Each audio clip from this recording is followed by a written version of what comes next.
अस्सलाम गाइस, एक और वीडियो में शामदेद। कल मैंने गाड़ी को की बैटरी रिमूव की थी इसका ECU रीसेट करने के लिए। ये आप देख सकते हैं, ये फैक्ट्री सेटिंग पे चला गया। और एक और मसला हुआ था छोटा सा इसके साथ, वो ये था कि इसका जो ऑटो फंक्शन होता है शीशे का, अब उसको जब एक दफ़ा आता है शीशा ऊपर नीचे होता है, वो अब शीशा ऊपर नीचे नहीं जा रहा। ये देखें, अब उसको पूरा दबाना पड़ता है। अब मैं इसकी सेटिंग करूँगा, ट्राई करते हैं अगर वो सेटिंग काम करती है इसके ऊपर।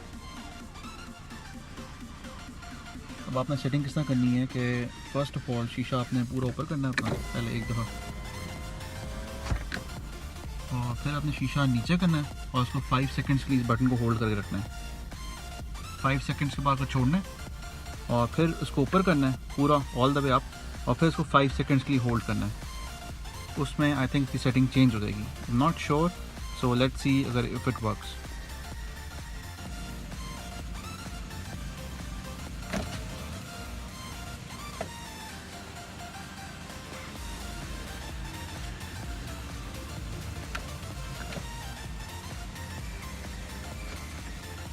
Five seconds only.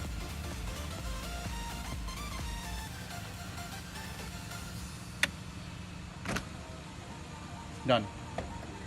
See guys, it's finished, it's done. And that's it.